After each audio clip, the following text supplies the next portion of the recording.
Wait है 125 kilo. तो जी। इसके कोई ग्रह नक्षत्र ऐसे हैं जो इसके हिसाब से इसका ये वेट है जी या बिल्कुल। फिर इसकी हेरिडिटी है? सबसे पहले इसका उपाय मैं आपको बताना चाहता हूँ, ऐसा इनका जो वजन बढ़ रहा है क्यों बढ़ रहा है, आगे भी इस पत्रिका पे हम जरूर चर्चा करेंगे।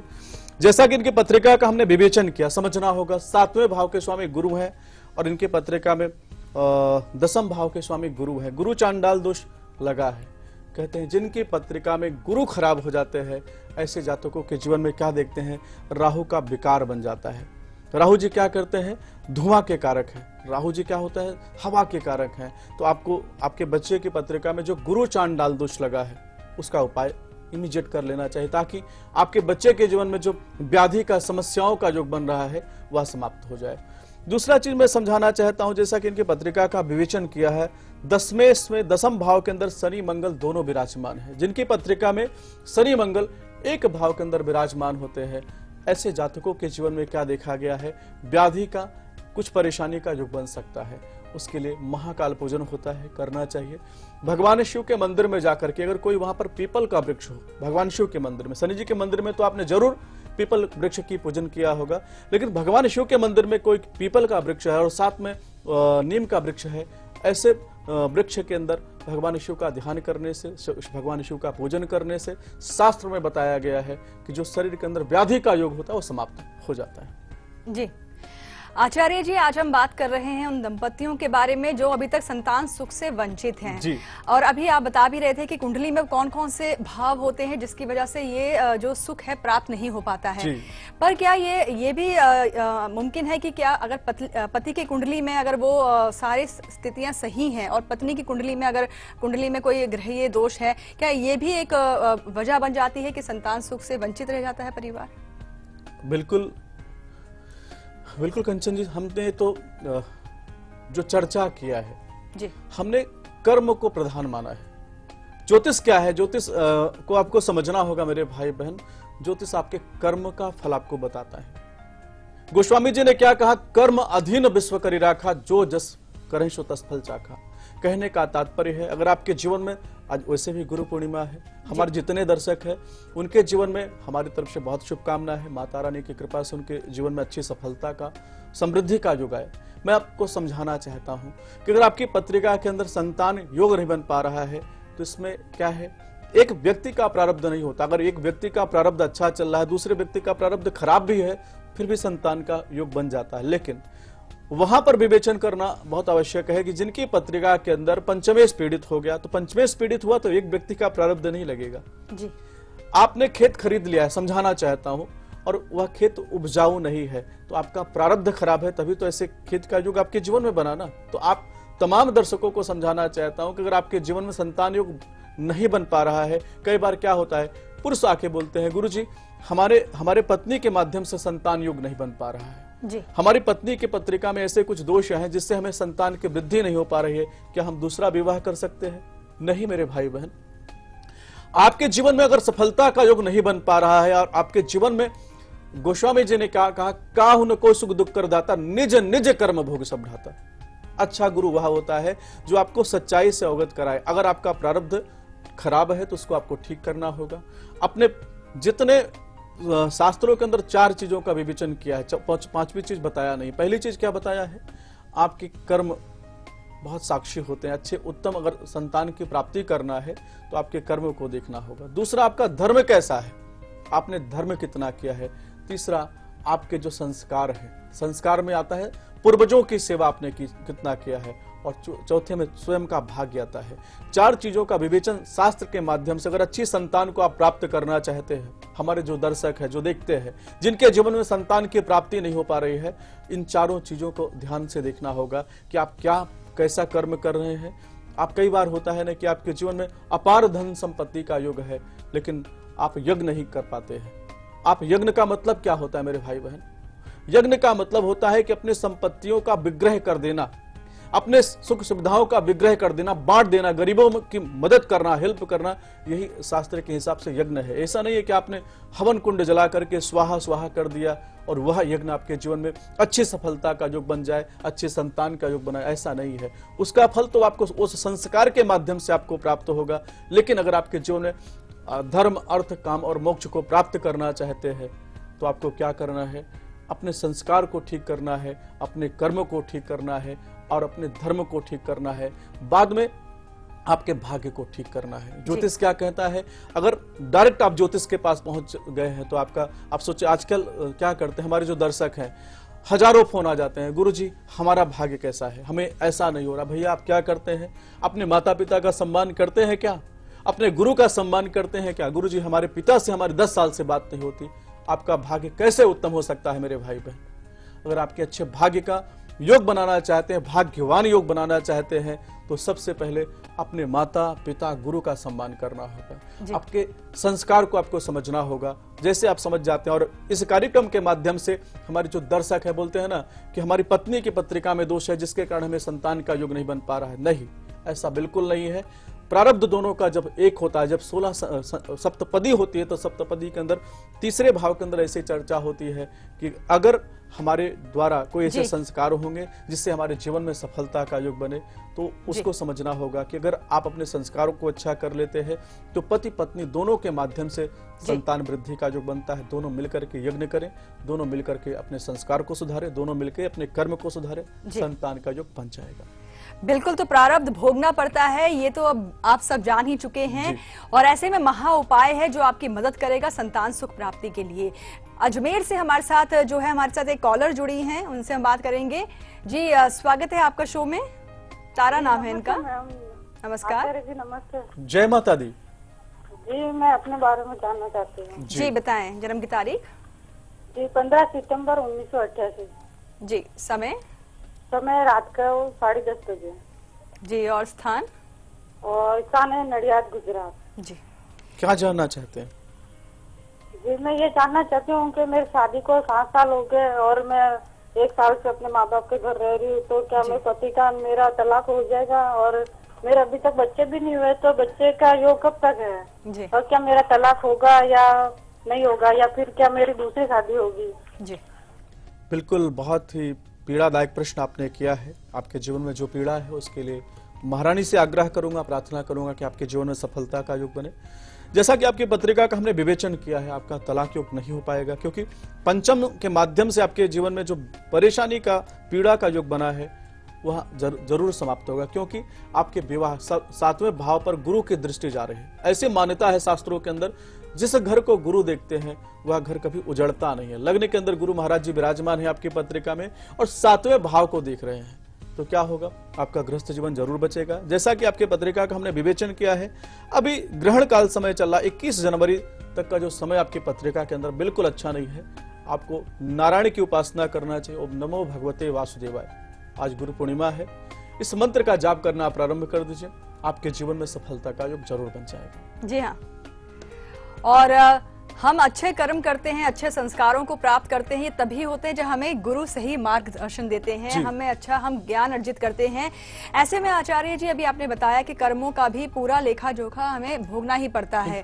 कर्म ऐसे वो कौन से कह सकते हैं कि जिम्मेदार होते हैं जिसकी वजह से संतान सुख प्राप्त नहीं हो पाता है? कौन से ऐसे कर्म हो सकते हैं? बिल्कुल कंचन जी, समझना होगा जी। देखिए, हमने क्या बोला, पंचम भाव पराक्रम का भाव होता है। सीधा संबंध किससे होता है? आपके पूर्वजों से होता है, या कुछ ऐसी आत्माएं होती है जिनको आपके द्वारा पीड़ा प्राप्त हो गई है। किसी के जीवन में आपने पीड़ा प्रदान किया है तो क्या होता है? पंचमे से आपका निर्बल हो जाता है। निर्बल मतलब कमजोर हो जाता है। उसका प्रभाव आने से क्या देखते हैं, आप ऐसे विवाह कर जाते हैं जिसमें नाड़ी दोष होता है। तो संबंध कहीं ना कहीं से आपका सीधा देखा जाएगा। तो कर्म क्या होता है?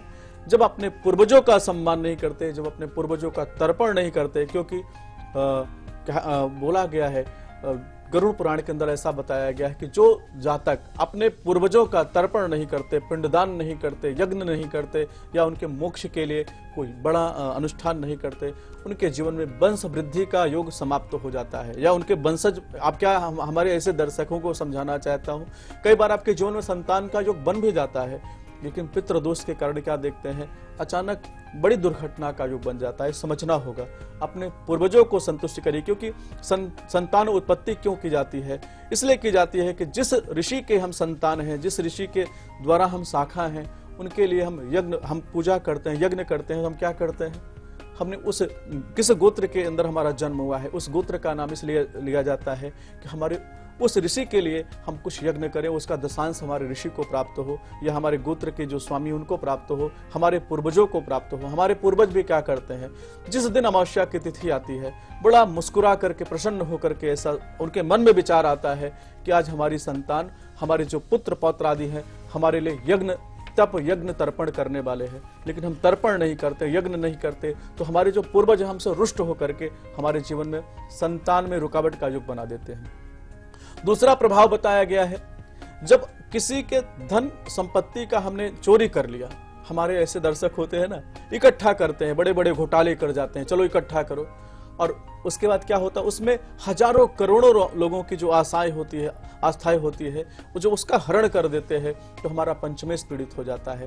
पंचमेश पीड़ित हो गया तो आपका जो पराक्रम है, जहां से आपके जीवन में सब कुछ अर्जित होने वाला है, वह समाप्त हो जाता है। आप बोलते हैं ना कि हमारे जीवन में व्याधि का युग बन रहा है, विकार का युग बन रहा है, तो वह जो दोष होता है पंचमेश का, हमारे आने वाली पीढ़ियों में क्या करते हैं, शारीरिक व्याधि का, विकार का युग बना देते हैं। वहां पर भी क्या होता है, संतान रुकावट का युग बन जाता है। अपने तमाम दर्शकों को हम समझाना चाहते हैं, आपके जीवन में संतान अभाव योग बना हुआ है तो कहीं ना कहीं से सूर्य ग्रहण, चंद्रमा ग्रहण दोष 100% आपकी पत्रिका में होगा, या आपकी पत्रिका में सूर्य पीड़ित 100% होंगे, या आपकी पत्रिका में पितृ दोष 100% होगा। उसके लिए अभी महा उपाय मैं आपको जरूर बताऊंगा। उस महा उपाय को आपको करना है और अपने कर्म को सुधारना है। आप इस कार्यक्रम के बाद आज अपने मन में ऐसा विचार करिएगा कि हमारे द्वारा जाने अनजाने किसी आत्मा को अगर कोई पीड़ा पहुंची है, प्राप्त हुई है, तो उस पीड़ा के लिए हम क्षमा याचना मांगते हैं, हम क्षमा मांगते हैं, ऐसे मन के अंदर भाव रखते हैं, और फिर जो यज्ञ करते हैं तो उसका अनंत गुना आपके जीवन में फल प्राप्ति का युग बन जाता है। जी हाँ, और आगे फिट है तो हिट है में हम आपको बताने वाले हैं कि पायरिया जैसी समस्या अगर आप झेल रहे हैं और इससे निजात पाना चाहते हैं तो फिट है तो हिट है में हम आपको वो खास प्रयोग भी बताने वाले हैं। लेकिन जयपुर से हमारे साथ आकाश जुड़ चुके हैं। आकाश जी, स्वागत है आपका शो में, बताएं अपने बारे में आप। जी नमस्कार मैम। नमस्कार। राधे राधे आचार्य जी। जय माता दी।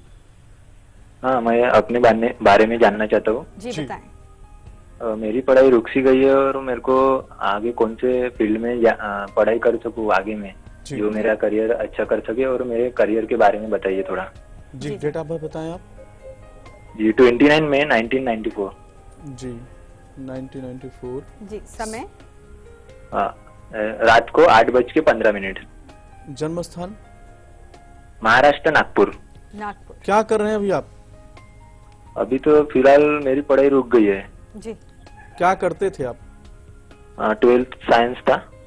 जी। अच्छा, जैसे कि आपकी पत्रिका का विवेचन किया, देखिए हमने कंचन जी, हमने इस कार्यक्रम के माध्यम से हमने बार बार प्रयत्न किया कि हमारे दर्शकों को हम समझा सकें कि हमारा जब गुरु पीड़ित होता है तो हमारे एजुकेशन के अंदर, विद्या के अंदर रुकावट का योग बनता है। जैसे कि आपकी पत्रिका का हमने विवेचन किया है, कर्महीन योग आपकी पत्रिका में बन रहा है, साथ में गुरु चांडाल दोष बना हुआ है। राहु जी की महादशा आपकी पत्रिका में चल रही है, और राहु जी की महादशा के अंदर जो अंतर आपकी पत्रिका में चल रहा है वह शनि जी का चल रहा है। शास्त्र ऐसे बोलते हैं कि जिनकी पत्रिका में पराक्रमहीन योग बन जाए या कर्महीन योग बन जाए, गुरु चांडाल दोष बन जाए, ऐसे जातकों के जीवन में एजुकेशन में या अच्छी सफलता के अंदर रुकावट का योग बन सकता है। इन दोनों दोषों का आपको निदान इमीडिएट करना चाहिए। गुरुवार के दिन थोड़ा सा हल्दी डाल करके स्नान करना प्रारंभ कर दीजिए। ओम ग्राम ग्रीम ग्राम सह गुरुवे नमः, इस मंत्र का जाप करना प्रारंभ कर दीजिए। केले का फल होता है और एक मोदक, थोड़ा सा हल्दी डाल करके आप गणेश जी के मंदिर में बुधवार के दिन दान करना प्रारंभ कर दीजिए। इस महाउपाय को करिए। जैसा कि आपकी पत्रिका का हमने योग देखा है, दशमेश आपका बहुत बलवान है, लेकिन गुरु चांडाल दोष होने से आपके जीवन में एजुकेशन के अंदर रुकावट का योग बन रहा है। आपको मेडिकल क्षेत्र के अंदर जाना चाहिए, उसमें आपको अच्छी सफलता का योग बन सकता है। जी हाँ, और चलिए अब बारी आ गई है फिट है तो हिट है में। जी हाँ, आज हम बात करने वाले हैं पायरिया जैसी बीमारी, मुंह से बदबू का आना। आप अच्छे से अच्छे पेस्ट को इस्तेमाल कर रहे हैं और कोशिश करते हैं कि आपके जो दांत हैं वो अच्छे दिखें और मुंह से कोई बदबू ना आए, लेकिन अगर ऐसा नहीं हो पा रहा और पायरिया जैसी बीमारी से अगर आप ग्रसित हैं और निजात पाना चाहते हैं तो बहुत ही सरल सा उपाय और खास प्रयोग है, आपको बताते हैं फिट है तो हिट है में से।